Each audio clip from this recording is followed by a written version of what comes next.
Halo anak-anak, apa kabar hari ini? Semoga sehat selalu ya.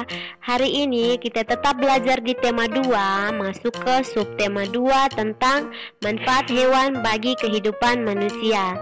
Hari ini kita masuk pembelajaran 1 dan 2. Tuhan menciptakan hewan agar dapat dimanfaatkan oleh manusia. Ada hewan yang dipelihara untuk digunakan tenaganya, ada juga yang diternakan untuk diambil daging, kulit, telur, susu, dan tulangnya. Ada pula hewan buas yang hidup di alam bebas. Menjadi kewajiban kita semua untuk menjaga dan melestarikan hewan sebagai ungkapan rasa syukur kita kepada Tuhan. Nah anak-anak, mari mendengarkan cerita berikut ini. Ayam jago baru. Ada ayam jago baru di suatu dusun. Dia datang dari kota yang jauh sekali. Suatu ketika, ayam jago terjaga dari tidurnya.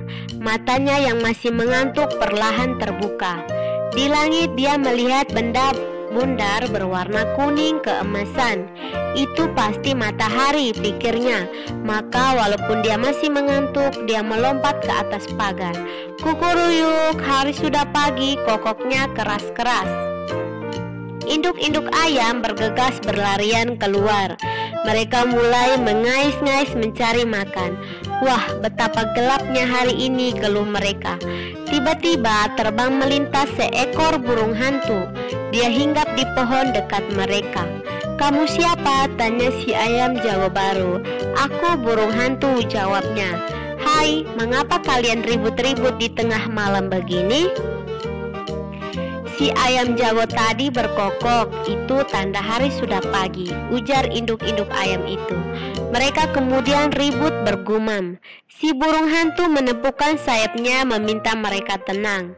"Iya, itu matahari sudah terbit di langit," ujar si jago. Si burung hantu tertawa terbahak-bahak. "Itu bukan matahari, itu adalah bulan purnama," katanya. Induk-induk ayam kembali bergumam. Mereka kembali ke tempat masing-masing dan tidur lagi. Si ayam jago baru merasa malu. Dia berjanji besok lagi akan membuka kedua matanya lebar-lebar.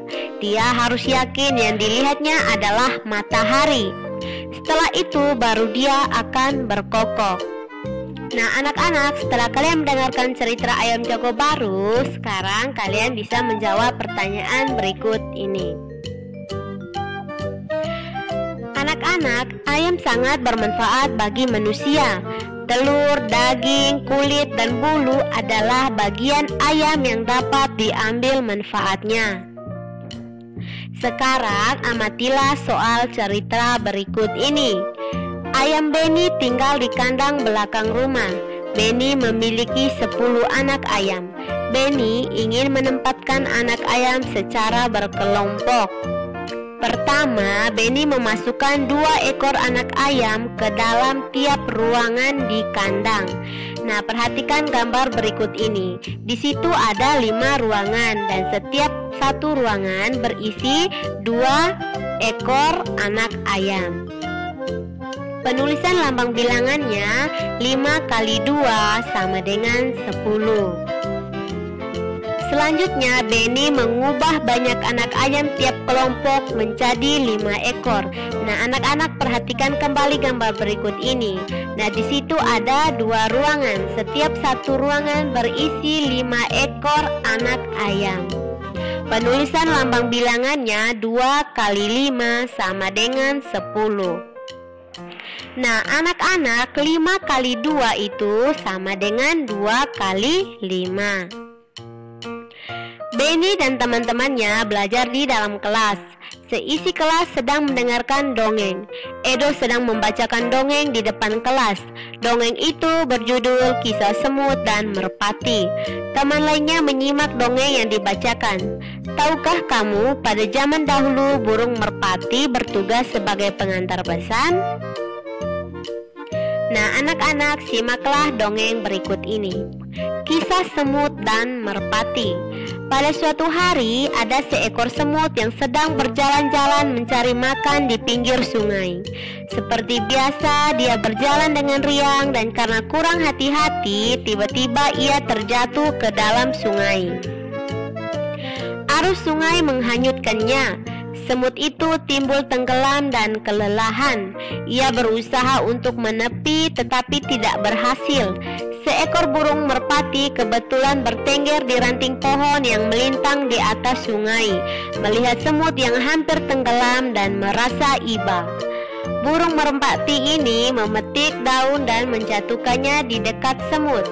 Semut merayap naik ke atas daun. Akhirnya ia berhasil menyelamatkan dirinya dengan bantuan daun tersebut dan mendarat di tepi sungai. Tidak lama kemudian, sang semut melihat seorang pemburu burung sedang mengendap-endap berusaha mendekati burung merpati yang telah menolongnya tadi. Semut menyadari bahaya yang membayangi merpati yang baik tersebut. Ia segera berlari mendekati pemburu dan menggigit kaki sang pemburu. Pemburu itu kesakitan dan terkejut. Ia mengibaskan ranting yang tadinya akan digunakan untuk menangkap burung. Burung merpati menyadari keberadaan pemburu yang sibuk mengibas-ibaskan ranting. Akhirnya sang burung pun terbang menyelamatkan dirinya. Nah, anak-anak, pelajaran dapat kita ambil dari dongeng kisah semut dan merpati adalah kita harus saling tolong-menolong dan harus membalas kebaikan dengan kebaikan juga. Nah, anak-anak, pembelajaran hari ini sampai di sini dulu ya. Terima kasih, selamat belajar.